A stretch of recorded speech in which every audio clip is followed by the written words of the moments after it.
সুপ্রিয় শ্রোতা, গল্প পাঠের আসর চ্যানেলে শুনতে যাচ্ছেন হুমায়ুন আহমেদ রচিত কুটুমিয়া উপন্যাসটির প্রথম পর্ব। আমি ওয়ারা করিম, সাথে থাকুন।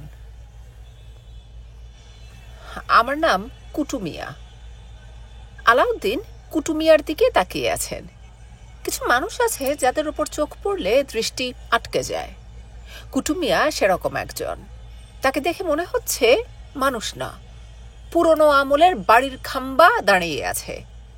খাম্বার মতো পুরো শরীরটার ভেতর গোল ভাব আছে। তেলতেলে মুখ, চকচক করছে। গায়ের রং ঘোর কৃষ্ণবর্ণ। সাধারণত কালো মানুষের মাথা ভর্তি চুল থাকে। কুটুমিয়ার মাথায় খাবলা খাবলা চুল। কোনো বিচিত্র চর্মরোগে মাথার চুল জায়গায় জায়গায় উঠে চকচকে তালু দেখা যাচ্ছে। লোকটার চোখ অতিরিক্ত ছোট বলে চোখের সাদা অংশ দেখা যাচ্ছে না। চোখের কালো মণি গায়ের কালো চামড়ার সঙ্গে এমনভাবে মিশে গেছে যে হঠাৎ দেখলে মনে হয় লোকটার চোখ নেই। তার চেয়েও বড় সমস্যা, একটা চোখ প্রায় অন্ধ। আলাউদ্দিন পরিষ্কার শুনেছেন লোকটার নাম কুটুমিয়া। তারপরেও জিজ্ঞেস করলেন, তোমার নামটা যেন কি? কথা খুঁজে না পেলে মানুষজন এই কাজটা করে, একটা কথা নিয়ে পেঁচাতে থাকে। স্যার, আমার নাম কুটুমিয়া। আলাউদ্দিন বললেন, ও আচ্ছা, কুটুমিয়া নাম। আলাউদ্দিন দ্রুত চিন্তা করছেন আর কি জিজ্ঞেস করা যায়। কোনো কথাই মনে আসছে না। লোকটার গা থেকে বাসি বাসি গন্ধ আসছে, কেমন টক টক গা গোলানো গন্ধ। কুটুমিয়া 2 পা সামনে এগিয়ে এসে বলল, স্যার, আপনার বাবুর্চি দরকার। আমি বাবুর্চির কাজ জানি। কুটুমিয়া তার ফতুয়ার পকেট থেকে কাগজ বের করে এগিয়ে দিল। আলাউদ্দিন কাগজটা হাতে নিলেন। একটা টাইপ করা প্রশংসাপত্র। কাগজটা ল্যামিনেট করা, দেখে বোঝা যাচ্ছে খুবই যত্নে রাখা কাগজ। প্রশংসাপত্র কে দিয়েছেন? পাইলট স্যার দিয়েছেন। উনার বাড়িতে 2 বছর সার্ভিস করেছি, একটু পয়রা দেখেন। আলাউদ্দিন প্রশংসাপত্রে চোখ বুলালেন। ইংরেজি যে কথাগুলি লেখা তার সারমর্ম, কুটুমিয়ার রাঁধার হাত অসাধারণ। রন্ধন বিদ্যায় সে একজন কুশলী জাদুকর। বাবুর্চি হিসেবে তাকে পাওয়া বিরল সৌভাগ্যের ব্যাপার। আমি তার সাফল্য কামনা করি। আলাউদ্দিন বললেন, তুমি কি রান্না জানো?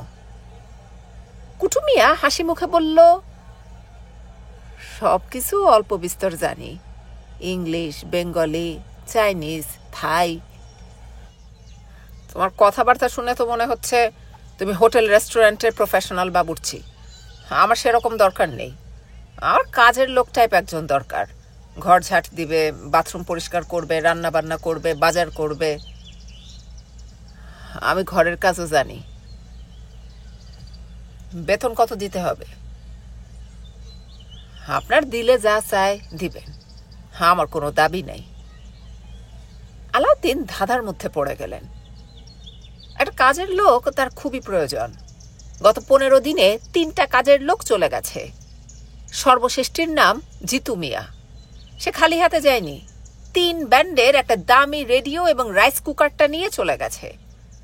রাইস কুকার মাত্র গত মাসে কেনা হয়েছে। তার জন্য খুবই কাজের একটা জিনিস। 1 পট চাল, আধা পট পানি দিয়ে সুইচ অন করে দেন, ভাত হয়ে গরম থাকে। খেতে বসার আগে আগে একটা ডিম ভেজে নেয়া। এখন তিনি প্রায় অচল। 2 বেলা হোটেল থেকে খেয়ে আসতে হচ্ছে। হোটেলের খাবার 1-2 বেলা ভালো লাগে, তারপর আর মুখে দেয়া যায় না। গতকাল গোসল করতে পারেননি, ট্যাঙ্কে পানি ছিল না। কাজের একটা ছেলে থাকলে 2 বালতি পানি নিয়ে আসতো। কুটুমিয়া নামের যে লোক সামনে দাঁড়িয়ে আছে, সে যত ভালো বাবুর্চি হোক, তাকে রাখা যাবে না। অত্যন্ত বলশালী মধ্যবয়স্ক একজন লোক ঘর ঝাঁট দিচ্ছে, কাপড় ধুচ্ছে, এটা মানায় না। তাছাড়া লোকটার চোখ দেখা যাচ্ছে না। চোখের দিকে তাকালেই অস্বস্তি বোধ হয়। এরকম একজন মানুষ আশেপাশে থাকলে সবসময় খুব সূক্ষ্ম টেনশন কাজ করবে। আলাউদ্দিন টেনশনবিহীন জীবন চাচ্ছেন। তুমি চলে যাও, তোমাকে রাখবো না। এ ধরনের কথা মুখের ওপর বলা যায় না, বলা মুশকিল। আলাউদ্দিন চিন্তা করতে লাগলেন বুদ্ধি খাটিয়ে একে বিদায় করা যায় কিনা। সাপ মরবে কিন্তু লাঠি ভাঙবে না, এরকম কিছু। বুদ্ধিটাই মাথায় আসছে না। কুটু মিয়া। জি স্যার। আমি দরিদ্র মানুষ, কলেজে মাস্টারি করতাম, এখন রিটায়ার করেছি। একা বাস করি, তারপরেও সংসার চলে না। আগে যে কাজের ছেলেটা ছিল তাকে মাসে 300 টাকা দিতাম। 300 টাকায় নিশ্চয়ই তোমার চলবে না। 300 টাকার বেশি দেয়া আমার পক্ষে সম্ভব না। কুটু মিয়া শান্ত গলায় বলল, স্যার আপনাকে তো বলেছি, যা আপনার দিল চায় তাই দিবেন। তুমি থাকবে 300 টাকায়? জি। আলাউদ্দিন ইতস্তত করে বললেন, আসল কথা বলতে ভুলে গেছি। দেশের বাড়ি থেকে একটা কাজের ছেলের আসার কথা, সে এলে তোমাকে চলে যেতে হবে। কবে আসবে? এটা তো জানি না, কাল পরশুও আসতে পারে, আবার 2-1 দিন দেরিও হতে পারে। মোট কথা তোমার চাকরি টেম্পোরারি, বুঝতে পারছো? জি। রান্নাঘরের পাশে একটা ঘর আছে, সেই ঘরে থাকবে। ফ্যান নেই, গরমে কষ্ট হবে। আমার এখানে থাকতে হলে কষ্ট করতে হবে। মাঝে মাঝে পানি থাকে না, তখন রাস্তার কল থেকে পানি আনতে হবে। অনেক কষ্ট। পারবে কিনা ভেবে দেখো। পারবো স্যার। যদি পারো তাহলে তো ঠিকই আছে। যাও, তোমার জিনিসপত্র নিয়ে চলে আসো। জিনিসপত্র সবই সাথে আছে স্যার। তাহলে তো ভালোই। কাজের লোকদের জিনিসপত্র বলতে একটা ব্যাগ থাকে, তার চেয়ে বেশি কিছু থাকলে একটা পুটুলি। কুটু মিয়ার ক্ষেত্রে উল্টোটা দেখা গেল। আলাউদ্দিন ভুরু কুচকে লক্ষ্য করলেন কুটু বারান্দা থেকে তার জিনিসপত্র আনছে।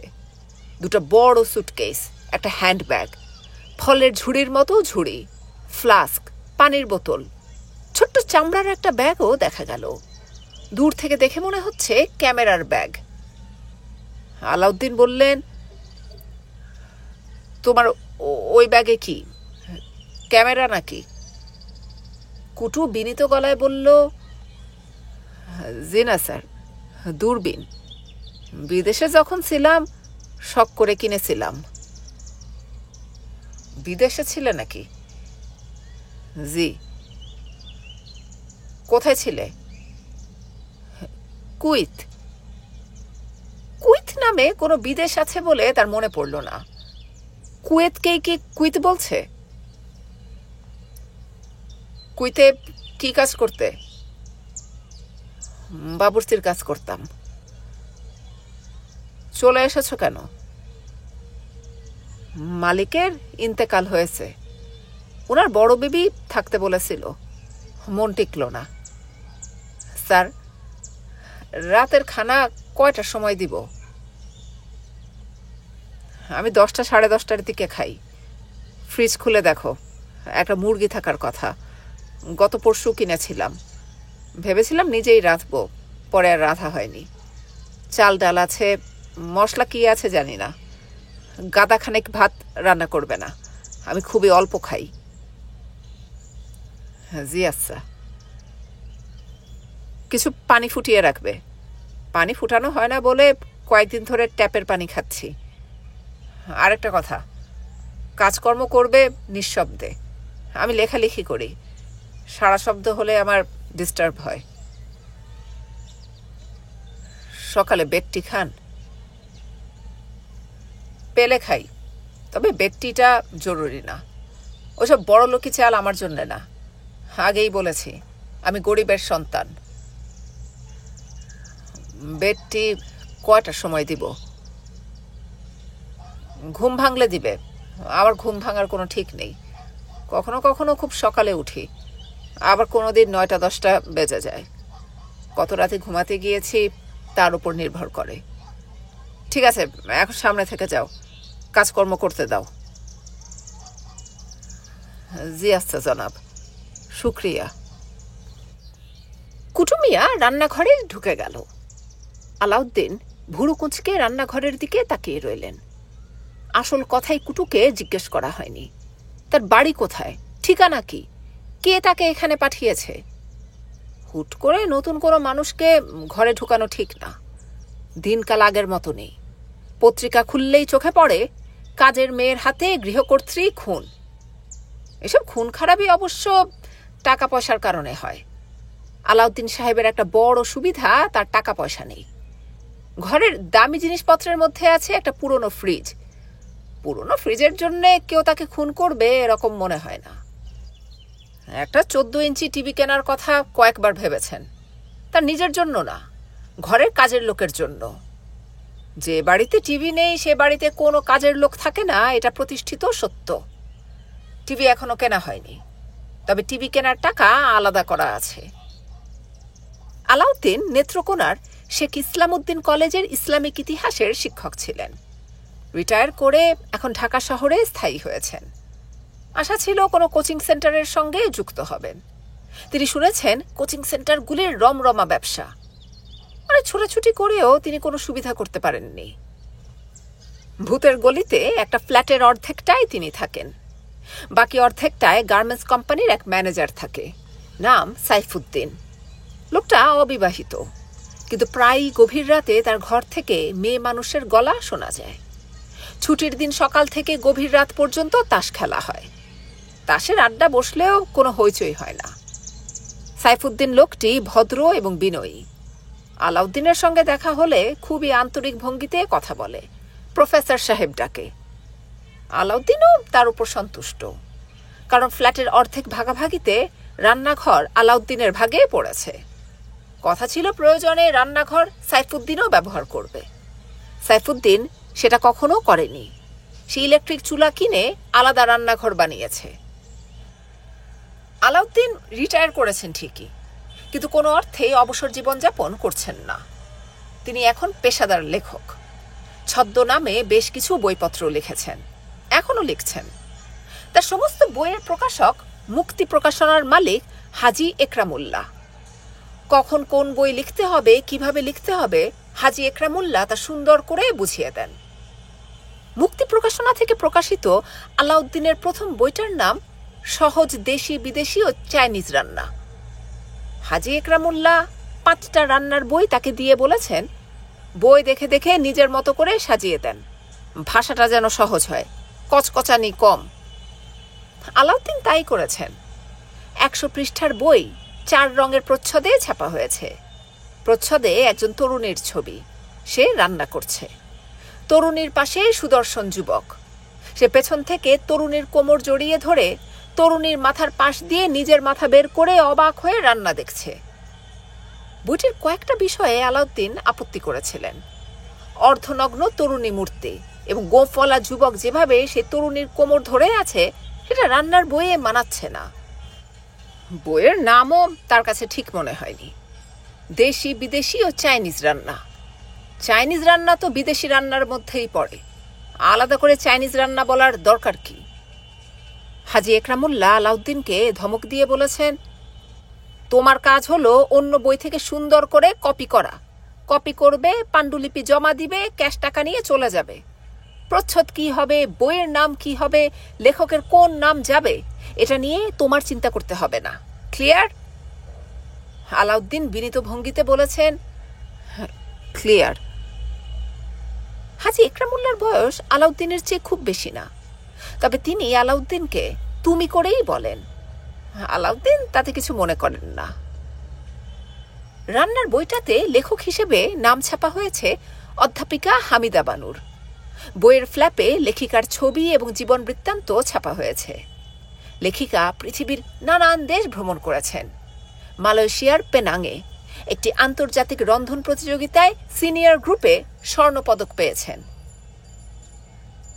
আলাউদ্দিনের দ্বিতীয় বইটির নাম ছোটদের হাদিসের কথা। বইয়ের প্রচ্ছদে খেজুর গাছের ছবি। খেজুর গাছের নিচে একটা উট, অনেক দূরে মসজিদের মিনার। বইটিতে লেখকের নাম ছাপা হয়েছে মৌলানা সৈয়দ আশরাফুজ্জামান খান। আলাউদ্দিন বর্তমানে লিখছেন হাত দেখার বই। বইটার নাম সহজ হস্তরেখাবিদ্যা এবং তিল তথ্য। হাজী একরামুল্লাহ আলাউদ্দিনকে বলে দিয়েছেন, এই বইটার ভাষা হবে খটমটা, এসেছি গিয়েছি টাইপ ভাষা না, সাধু ভাষা। কারণ বইটির লেখক হিসেবে নাম যাচ্ছে স্বামী অভেদানন্দের। স্বামী অভেদানন্দ জটিল ভাষায় লিখবেন, এটাই স্বাভাবিক। এইসব বইয়ের পাশাপাশি পাঠ্য বইয়ের নোটও তিনি লেখেন। সেখানে নাম যায় KN Lal, ex principal and Kalinarayan scholar. খাটের উপর একটা টুল বক্স। আলাউদ্দিন খাটে হেলান দিয়ে কিছুক্ষণ চোখ বন্ধ করে চিন্তা করছেন। চিন্তা শেষ করে A4 কাগজে পেন্সিল দিয়ে লিখছেন। লেখায় কাটাকুটি তার অপছন্দ। লেখা যা পছন্দ হচ্ছে না তা তিনি ইরেজার দিয়ে মুছে ফেলছেন। টুল বক্সের ওপর 3টা পেন্সিল সাজানো, পেন্সিলের পাশে ইরেজার। যেসব বই দেখে দেখে তিনি লিখছেন সেই বইগুলি খাটে ছড়ানো। আজ সন্ধ্যা থেকেই শিরোরেখার চ্যাপ্টারটা লিখছেন। লেখা যত দ্রুত হওয়া উচিত তত দ্রুত হচ্ছে না। লিখে আরাম পাচ্ছেন না। কখনো মনে হচ্ছে ভাষা বেশি খটমটে হয়ে যাচ্ছে, আবার কখনো মনে হচ্ছে বেশি সহজ হয়ে যাচ্ছে। তাছাড়া সাইফুদ্দিন সাহেবের বাসা থেকে অল্প বয়স্ক একটা মেয়ের খিলখিল হাসি শোনা যাচ্ছে। এই মেয়ের হাসি অত্যন্ত তীক্ষ্ণ। শব্দটা কানের ভেতর দিয়ে চট করে মগজে ঢুকে যায়। মগজ রিন রিন করে কাঁপতে থাকে। লেখার কনসেন্ট্রেশন থাকে না। আলাউদ্দিন তারপরেও লিখে যাচ্ছেন। শুধু মেয়েটা যখন হাসছে তখন লেখা থেমে যাচ্ছে। আলাউদ্দিন লিখছেন, মানুষের পরিচয় মন ও মস্তিষ্কে। একজন পূর্ণাঙ্গ মানুষ মন ও মস্তিষ্কের সোনালী ফসল। মন নিয়ন্ত্রণ করে মানবিক আবেগ, যথা প্রেম, ভালোবাসা, রাগ, অনুরাগ। মস্তিষ্ক নিয়ন্ত্রণ করে মেধা। হস্তরেখা বিজ্ঞানে শিরোরেখা মস্তিষ্কের পরিচায়ক, হৃদয় রেখা মনের পরিচায়ক। মন এবং মস্তিষ্ক যেমন সমান্তরাল চলে, হৃদয় রেখা এবং মস্তিষ্ক রেখারও হাতের তালুতে সমান্তরাল অবস্থান। এ যেন সেই চিরন্তন কথা, রেল লাইন বহে সমান্তরাল। লেখাটা আলাউদ্দিনের ভালো লাগছে না। স্বামী অভেদানন্দের লেখা বলে মনে হচ্ছে না। লেখার মাঝখানে হে বৎস জাতীয় কথা থাকা প্রয়োজন। গুরু জ্ঞান দিচ্ছেন ছাত্রকে। মানুষ না লিখে লেখা উচিত মানব। হাতের তালু না লিখে অন্য কোনো প্রতিশব্দ ব্যবহার করা উচিত। হাতের তালু খুব কাছের কিছু মনে হচ্ছে। হাতের তালুর সংস্কৃত কি তিনি জানেন না। হাতের সংস্কৃত হস্ত। হস্ত তালু শুনতে আবার তেমন ভালো লাগছে না। এক বৈঠকে আলাউদ্দিন অনেকক্ষণ লিখতে পারেন, তেমন ক্লান্তি বোধ করেন না। লেখাটা দ্রুত শেষ করতে হবে। হাজী সাহেব নতুন একটা পরিকল্পনা নিয়ে বসে আছেন। আলাউদ্দিনের দেরি হলে নতুনটা অন্য কেউ নিয়ে যাবে। তিনি যে মুক্তি প্রকাশনের একমাত্র ফরমায়েশি লেখক তা তো না, আরও লেখক আছে। স্যার, খানা তৈরি। আলাউদ্দিন রীতিমতো চমকে উঠলেন। ঘরে যে একজন বাবুর্চি আছে, সে রান্না করছে, এ ব্যাপারটা মাথার মধ্যে ছিল না। আলাউদ্দিন বললেন, কি রেঁধেছ? কুটুমিয়া তার জবাবেই হাসল। ম্যাজিশিয়ানরা ম্যাজিক দেখাবার সময় যে ভঙ্গিতে হাসে সেই ভঙ্গির হাসি।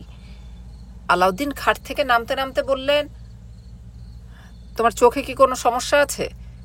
কিভাবে যেন তাকাচ্ছ? কুটু বলল, একটা চোখে দেখি না। সে কি? কোন চোখে? বাম চোখে। জন্ম থেকে এরকম, না কোনো ব্যথা ট্যাথা পেয়েছিলে? কুটু জবাব দিল না। আলাউদ্দিন সাহেবের মনে হলো এই প্রশ্ন করা ঠিক হয়নি।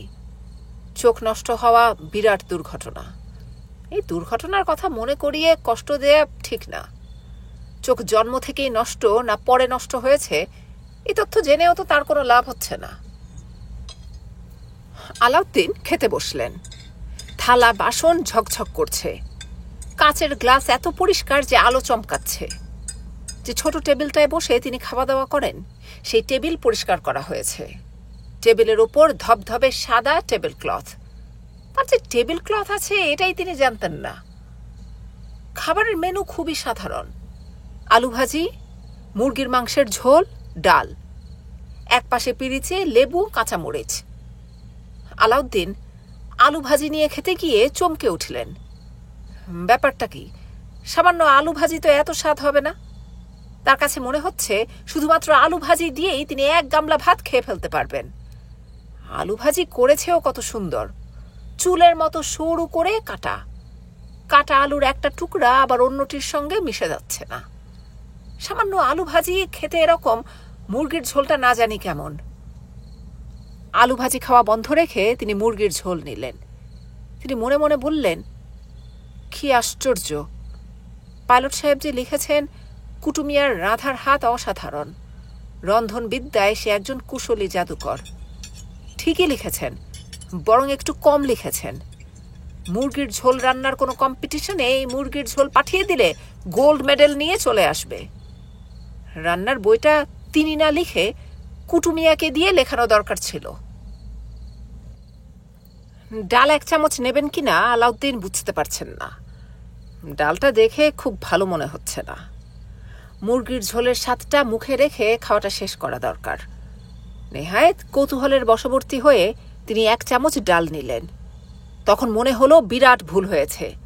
ডাল দিয়েই খাওয়া শুরু করা দরকার ছিল। আলু ভাজি এবং মুরগির ঝোলের প্রয়োজন ছিল না। শুধু ডাল দিয়েই তিনি 1 গামলা ভাত খেয়ে ফেলতে পারেন। কুটুমিয়া আশেপাশে নেই, এটাও একটা শান্তি। কেউ আশেপাশে থাকলে তিনি খেতে পারেন না। দীর্ঘদিন একা একা থেকে এই এক বিশ্রী অভ্যাস হয়েছে। তার সমস্যা হয় না শুধু বিয়ে বাড়িতে, অনেকের সঙ্গে খেতে বসা যায়, তখন কেউ কারো দিকে তাকায় না।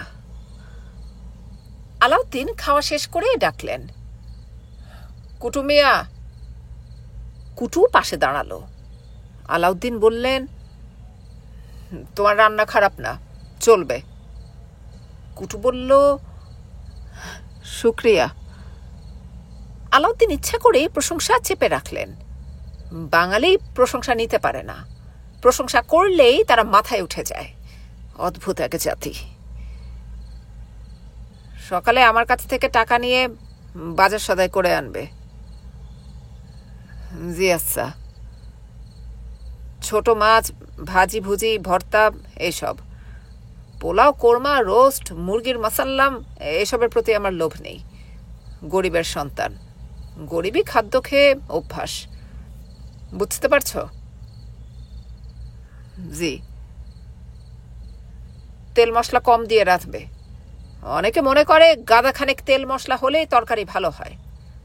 রান্নার উপরে আমার লেখা একটা বই আছে, সহজ দেশি বিদেশি ও চাইনিজ রান্না। সেই বইয়ে এ ব্যাপারটা বিশদভাবে লিখেছি। বইটা পড়ে দেখতে পারো, তোমার উপকার হবে। বইয়ে খাদ্যের পুষ্টির ওপর আলাদা একটা চ্যাপ্টার আছে। আমি স্যার পড়তে জানি না। সে কি, অ আ ক খ কিছুই জানো না? জি না। খুবই দুঃখের কথা। আমি নিজে শিক্ষক ছিলাম তো। বয়স্ক একজন কেউ যদি বলে লেখাপড়া জানি না, তখন রাগ লাগে। যাই হোক, আমি বাংলা বাজার থেকে শিশু শিক্ষার একটা বই নিয়ে আসব, অবসরে পড়বে। শুধু রান্না জানলেই হবে না, লেখাপড়াও জানতে হবে। ঠিক কিনা বলো? জি। রান্না না জানাটা দোষের না, কিন্তু লেখাপড়া না জানাটা দোষের, বুঝতে পারছো? জি। রান্না যে জানে না তাকে কেউ গালি দেয় না, কিন্তু যে লেখাপড়া জানে না তাকে সবাই মূর্খ বলে গালি দেয়। লেখাপড়ার উপর বক্তৃতাটা দিয়ে আলাউদ্দিনের ভালো লাগছে, একটু ক্লান্তিও লাগছে। মনে হচ্ছে অনেক বেশি কথা বলা হয়েছে, কারণ খাওয়াটা বেশি হয়ে গেছে, শরীর হাঁসফাঁস লাগছে। একটা মিষ্টি পান খেতে পারলে ভালো হতো। তিনি এমনিতে পান খান না, তবে বিয়ে শাদির খাওয়ার পর মিষ্টি পান খেতে ভালো লাগে। পানের সঙ্গে একটা সিগারেট। পান হজমের সহায়ক, সিগারেটও মনে হয় তাই। কুটুমিয়া। জি। দোকানে যাও, একটা মিষ্টি পান নিয়ে আসো, একটা সিগারেটও আনবে, ভালো কথা একটা মোমবাতিও আনবে। কারেন্ট চলে গেলে অন্ধকার ঘরে বসে থাকতে হয়। রোজ ভাবি মোমবাতি আনবো, মনে থাকে না। আমি আবার অন্ধকার সহ্য করতে পারি না।